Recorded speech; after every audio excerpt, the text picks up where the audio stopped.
오늘 하나님께서 우리에게 주시는 말씀은 창세기 10장 1절부터 32절까지의 말씀입니다.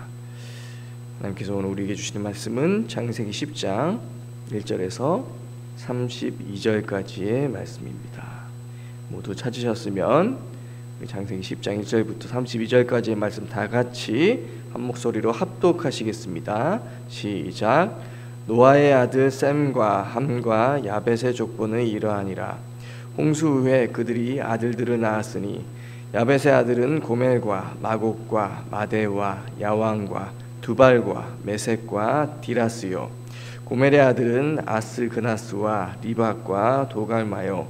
야완의 아들은 엘리사와 달시스와 기띔과 도다님이라.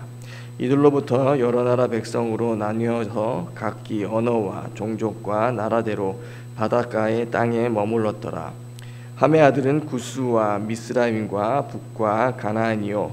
구스의 아들은 스바와 하월리와 삽다와 라마와 삽드가요. 라마의 아들은 스바와 드단이며 구스가 또 니므롯을 낳았으니 그는 세상의 첫 용사라. 그가 여호와 앞에서 용감한 사냥꾼이 되었으므로 속담에 이르기를 아물은 여호와 앞에 니므롯같이 용감한 사냥꾼이로다 하더라. 그의 나라는 시날 땅의 바벨과 에렉과 악각과 갈레에서 시작되었으며 그가 그 땅에서 아수르로 나아가 니느웨와 르호보딜과 갈라와 및 니느웨와 갈라 사이에 레센을 건설하였으니 이는 큰 성읍이라. 미스라임은 루딤과 아나민과 르아빈과 납두힘과 바드루심과 가슬루힘과 갑도림을 낳았더라. 가슬루힘에서 블레셋이 나왔더라. 가나안은 장자 시돈과 헷을 낳고 또 여부스 족속과 아모리 족속과 기르가스 족속과 히위 족속과 알가 족속과 신 족속과 아르와 족속과 스말 족속과 하마 족속을 낳았더니 이후로 가나안 자손의 족속이 흩어져 나아갔더라. 가나안의 경계는 시돈에서부터 그라를 지나 가사까지와 소돔과 고모라와 아드마와 스보임을 지나 라사까지였더라. 이들은 함의 자손이라 각기 족속과 언어와 지방과 나라대로였더라. 셈은 에벨 온 자손의 조상이요 야벳의 형이라. 그에게도 자녀가 출생하였으니 셈의 아들은 엘람과 아수르와 아르박삭과 룻과 아람이요. 아람의 아들은 우스와 훌과 게델과 마스며 아르박삭은 셀라를 낳고 셀라는 에벨을 낳았으며 에벨은 두 아들을 낳고 하나의 이름을 벨렉이라 하였으니 그때 세상이 나뉘었으며 벨렉의 아우의 이름은 욕단이며 욕단은 알모닥과 셀렉과 하살마웻과 예라와 하도람과 우살과 디글라와 오발과 아비마일과 스바와 오빌과 하윌라와 요밥을 낳았으니 이들은 다 욕단의 아들이며 그들이 거주하는 곳은 메사에서부터 스발로 가는 길의 동쪽 산이었더라. 이들은 셈의 자손이니 그 족속과 언어와 지방과 나라대로였더라. 이들은 그 백성들의 족보에 따르면 노아 자손의 족속들이요 홍수 후에 이들에게서 그 땅의 백성들이 나뉘었더라. 아멘. 네, 오늘 우리가 묵상할 10장의 내용은 노아의 아들들 셈과 함과 야벳의 족보입니다. 많은 이름과 또 지명, 족속들이 나오지만 10장이 기록된 이유는 어제 우리가 묵상한 9장 1절의 말씀의 성취라고 볼 수 있습니다. 바로 생육하고 번성해서 땅에 충만하라는 그 하나님께 주신 축복의 약속이 이루어진 것입니다. 그리고 12장에 나오는 아브라함의 뿌리와 출생 배경을 설명해 주기도 합니다. 그러나 오늘 노아의 족보를 살펴보면 그들이 하나님과 어떤 관계를 맺고 있었는지에 대한 설명이 없습니다. 창세기 5장 26절처럼 셋의 후손들이 그때 사람들이 비로소 여호와의 이름을 불렀더라라는 말씀과 같은 긍정적인 내용은 없는 것입니다. 처음 나오는 야벳의 후손들은 매우 간단히 언급됩니다. 하지만 9장 후반절의 사건으로 인해 노아의 저주를 받은 함과 그의 아들 가나안에 대한 족보는 다른 형제의 족보들보다 자세하게 나옵니다. 8절에 보면 니므롯이라는 사람이 나오는데 세상의 첫 용사라고 쓰여져 있습니다. 그리고 10절에 그의 나라는 시날 땅의 바벨과 에렉과 악각과 갈레에서 시작되었으며 라고 시작해서 12절에 큰 성읍을 건설하였다고 나옵니다. 이것은 바로 동생 아벨을 살해함으로 저주받은 가인이 자신을 위해 성을 쌓고 그 후손들이 세상적으로 번성하는 장면을 우리에게 연상시켜 줍니다. 그리고 바벨이라는 지명이 나온 후에 11장에서 바벨탑 사건이 일어나듯이 다시 세상에 하나님을 대적하는 죄악이 그들을 통해서 점차 나타나게 됩니다. 이어서 나오는 노아의 저주를 받은 함의 아들 가나안의 족속을 보면 나중에 이스라엘과 싸우게 될 가나안 족속과 주변 족속들의 이름이 나옵니다. 그리고 셈 족보가 나오는데 함의 후손들에 대한 설명과는 틀리게 그들이 세상에서 어떤 활동을 했는지에 대한 설명이 없습니다. 대신 우리가 내일 묵상할 11장에 와서 셈 족속에 대한 자세한 설명이 11장 10절부터 나오게 됩니다. 이것은 셈 후손들을 통해서 하나님이 하실 일을 나타내기 위한 것이라고 할 수 있습니다. 바로 셈의 후손인 아브라함을 통해서 이스라엘을 이루실 하나님의 계획을 보여주시는 것입니다. 어제 우리가 묵상한 9장의 후반부의 사건을 제가 어제 언급하지 않았던 이유는 오늘 10장을 설명하기 위해서였습니다. 노아가 포도주를 마시고 취해서 벌거벗은 것을 보고 함이 보고 나가서 셈과 야벳에게 알립니다. 그리고 셈과 야벳이 옷을 가져다가 노아의 하체를 가렸다고 나옵니다. 노아가 이 사실을 알고 난 후에 한 행동은 함이 아닌 그의 아들 가나안을 저주합니다. 이 부분이 성경 난제 중 한 부분이지만 일반적으로는 9장 22절에 그의 형제에게 알림해라고 하는 함의 행동은 그의 형제들에게 그냥 알린 것이 아니라 아버지가 술 취해서 벗은 것을 조롱한 것으로 해석합니다. 그리고 노아는 함의 아들 가나안을 저주할 때 9장 27절에서 가나안이 종이 되도록 저주합니다. 여기서의 종이 된다는 의미는 가장 비천하고 비열한 종이 된다는 말인데 다른 사람이 아닌 그것도 그 형제의 종이 됨으로써 가장 수치스러운 자리에 내려가게 되는 것입니다. 이렇게 아버지의 수치를 조롱한 아들에게 그 아버지가 그의 아들 즉 손자를 저주함으로 함 자신도 저주를 받은 것이라고 볼 수 있습니다.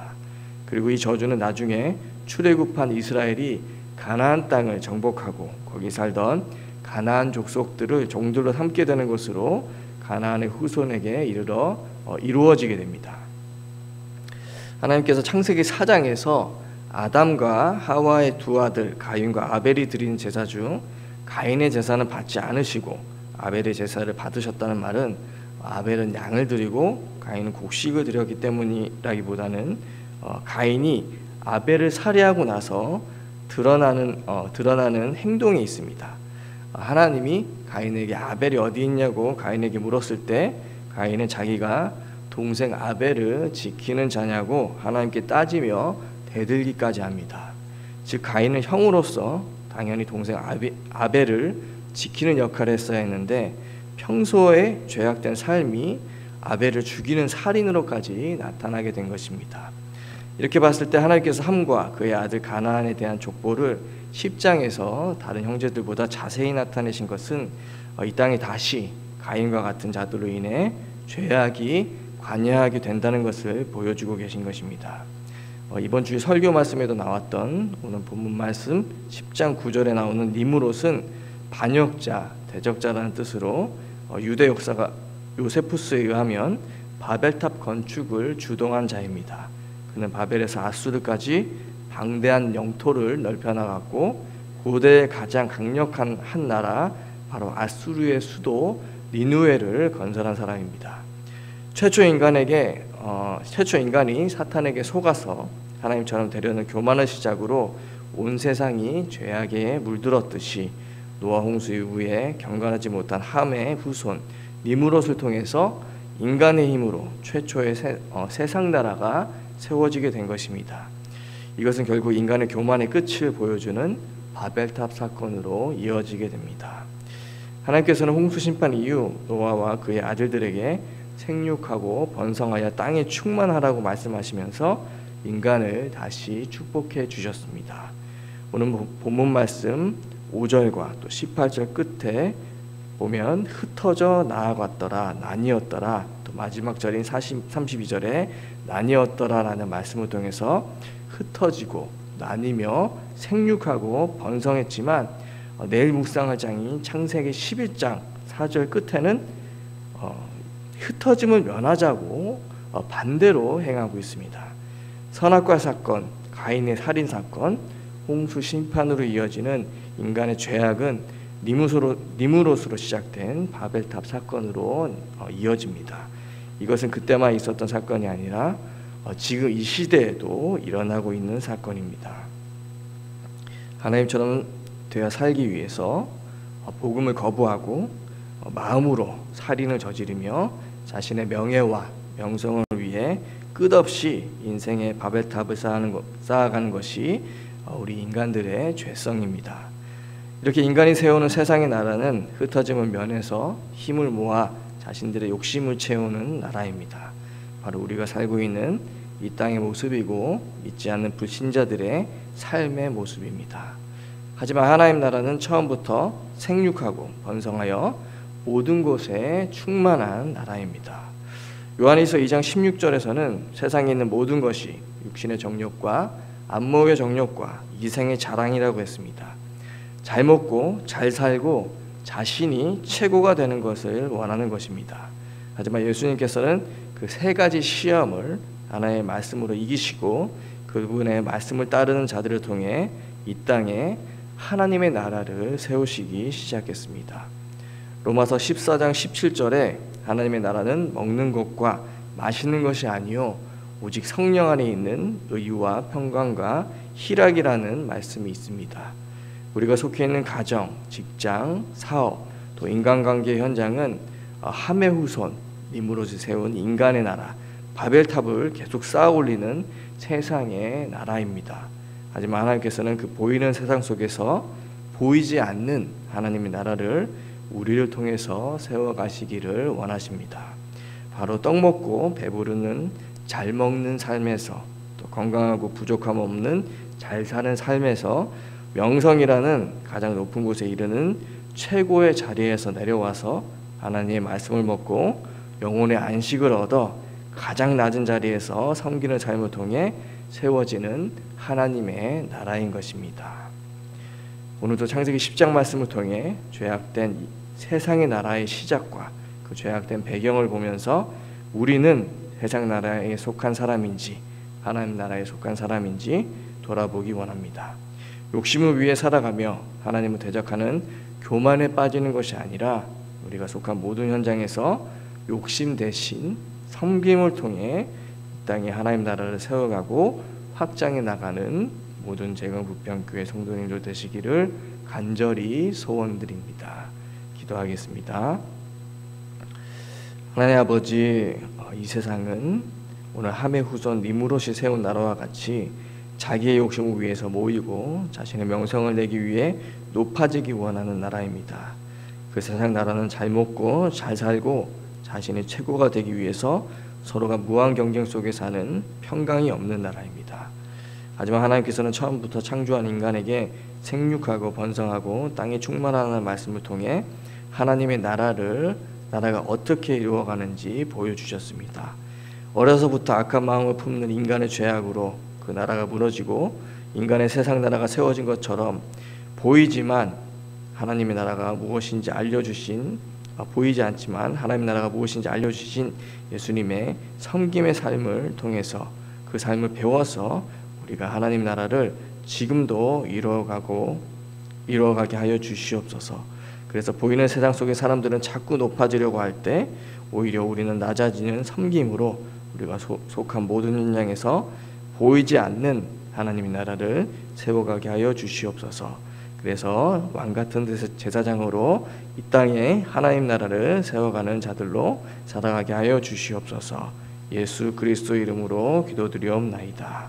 아멘. 하늘에 계신 우리 아버지, 아버지의 이름을 거룩하게 하시며 아버지의 나라가 오게 하시며 아버지의 뜻이 하늘에서와 같이 땅에서도 이루어지게 하소서. 오늘 우리에게 일용할 양식을 주시고 우리가 우리에게 잘못한 사람을 용서하여 준 것 같이 우리 죄를 용서하여 주시고 우리를 시험에 빠지지 않게 하시고 악에서 구하소서. 나라와 권능과 영광이 영원히 아버지의 것입니다. 아멘.